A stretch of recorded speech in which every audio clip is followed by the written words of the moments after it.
together and get some further analysis. I'd like to bring in Nikolaus von Twickel. He is an editor at the Center for Liberal Modernity and was a media liaison officer for the OSCE observer mission in Donetsk in Ukraine. He joins us now from Berlin. Nikolaus, it's good to speak to you.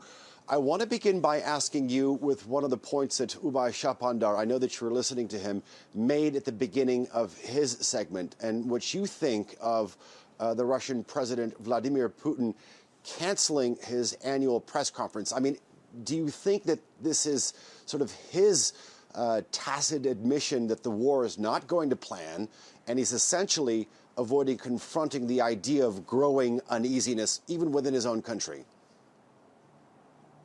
Absolutely. Absolutely. I think this is, it's a first. It's practically never happened before. And it also shows that there are still some journalists left in Russia who can potentially ask the critical questions. And that is exactly what Putin wants to avoid.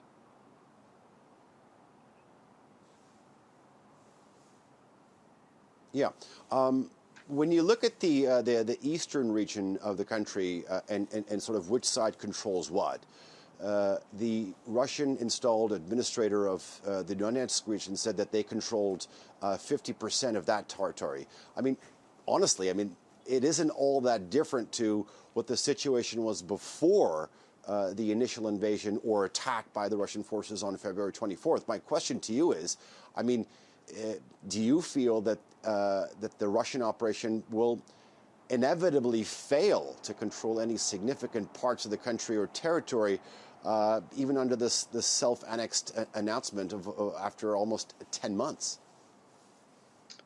Yeah, the course of the war in the East is, I think, a serious headache for the military planners and political leadership in Russia.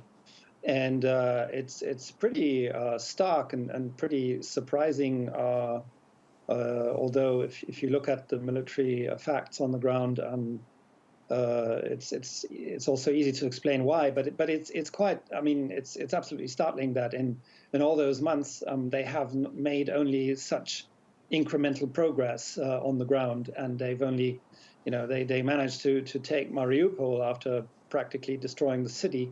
But they have not been able to to take Kramatorsk and Slovyansk, the two big cities left under government control in the Donetsk region.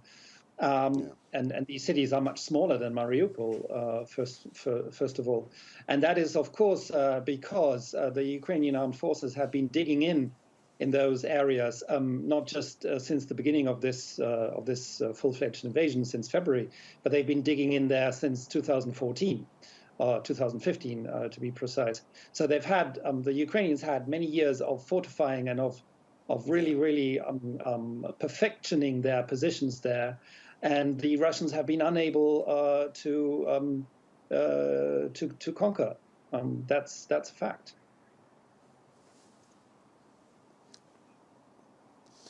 And it's very understandable, sort of when journalists are actually describing this almost 10-month conflict as a war of attrition. But sort of when you zoom out a little bit, take a look at the situation from about 30,000 feet. The West is firmly committed to supporting Ukraine. In fact, Washington has just shipped around tens of millions of dollars worth of much-needed power equipment. My question is, as long as the West and the European Union and the member states continues to provide not only military aid but financial assistance, it seems that this war is going to continue, and it's going to fall more into that category of attrition, especially in the winter months.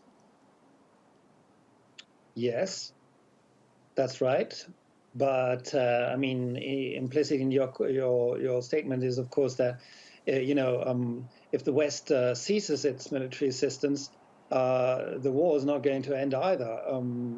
Russia will conquer more and more territory probably at some point. At the moment, we're seeing a very, very weak Russia military, and I think it will take Russia some months to regroup and to to really regain strength after the terrible losses they've incurred over the course of this year. So it's very much in the interest of the West. It's very much in the interest of everybody in the free world to keep continuing to actually step up the military and most importantly also economic aid for Ukraine, to not let Russia conquer more parts of Ukraine, and in fact to try and push out the Russian forces from the bits of Ukraine that they still hold, that they still have occupied. Okay, we'll leave it there. Thank you very much, Nikolaus. Nikolaus von Twickel joining us live from Berlin. Do enjoy hearing your analysis.